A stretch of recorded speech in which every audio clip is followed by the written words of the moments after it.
Баршаңызға қайырлы күн достар, менің арнама қош келдіңіздер. Бүгін сіздерге осындай керемет ұйғыр самсасының рецептімен бөлісетін боламын. Тестасы осындай жұмсақ және қатпарлы болады, міндетті түрде жасап көріңіздер. Видеоның соңына дейін менімен бірге болыңыздар. Алдымен ыдысымызға 500 грамм ұн және 1 шай қасық қопсытқышты қосып, екеуін араластырып аламыз. Оның үстіне холодильниктен шыққан сары майымызды салып, осылай қолмен араластырып аламыз. Міне қыздар, осындай кружка жасап аламыз, жақсылап араластырып. Енді бөлек ыдысымызға 2 жұмыртқаның сарысын және 1 жұмыртқаның өзін жарып салып, үстіне 20%-ық 100 грамм қаймағымызды саламыз.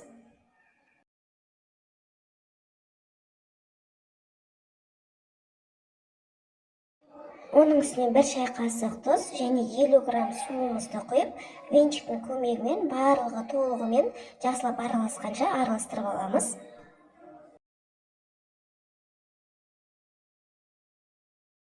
Барлығын жақсылап араластырып болғаннан кейін кружкамыздың үстіне құйып, қолымызбен жақсылап жұмсақ қамыр илеп алатын боламыз. Міне қыздар, бізде осындай жұмсақ қамыр иленіп шығады. Енді осы қамырды салафанға салып, холодильникке жарты сағатқа қоятын боламыз.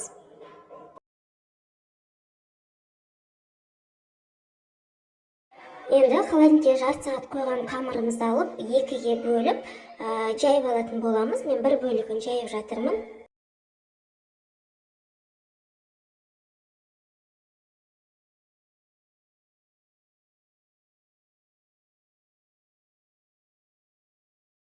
Қыздар, қамырымызды осылай жұқалап жайып, үстіне ұн сеуіп, бөлек алып қоятын боламыз, және екінші қамырымызды дәл осылай жұқалап жайып аламыз.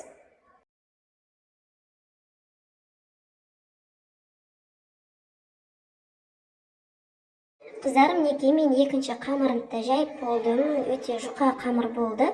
Енді үстіне сары май мен тоң майымызды бірге ерітіп жағатын боламыз. Менде сары май мен тоң майды еріткен жерім видеоға түспей қалыпты. Майды жағып болғаннан кейін екінші қамырымызды келіп, осы қамырдың үстіне қойып, үстіне тағы да майымызды жағып шығамыз. Менде щеткамен жағу ыңғайсыз болғаннан кейін қолмен жағып шықтым.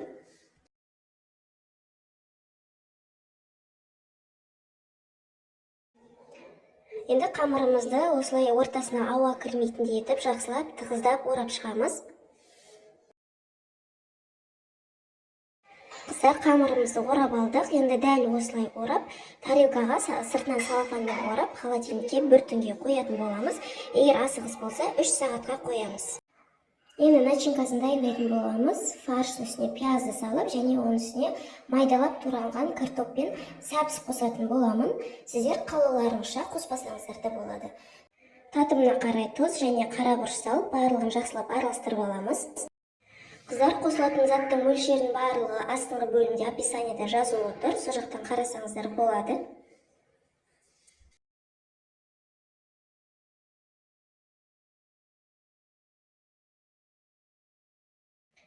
Менің қамырым 3 сағаттай тұрды холодильникте. Енді осылай әрқайсысын 40 граммнан өлшеп алатын боламын.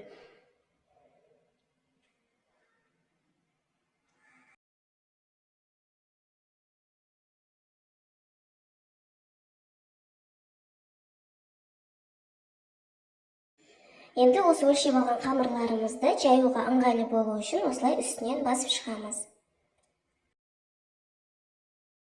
Басып шыққан қамырларымызды жайып шығамыз.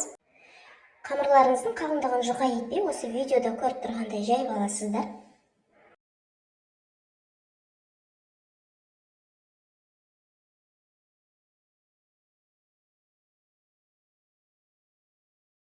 Енді начинкамызды салып, самсамызды түйіп аламыз.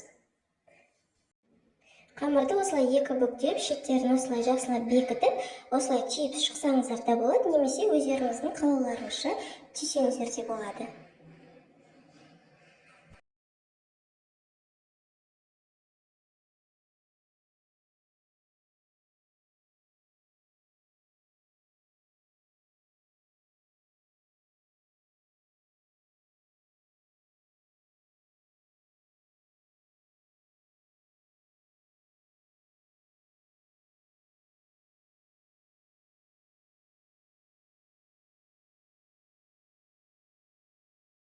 Түйіп алған самсаларымызды осылай формамызға салып, бетіне жұмыртқамызды жағып шығамыз.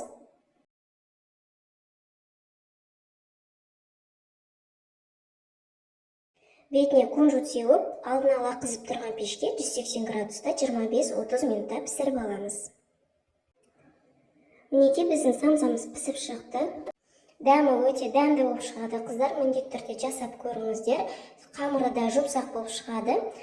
Видеом сіздерге ұнаса, лайк басып, каналыма тіркелуді ұмытпаңыздар. Сіздермен бірге болған Жұлдызай. Назарларыңызға рахмет.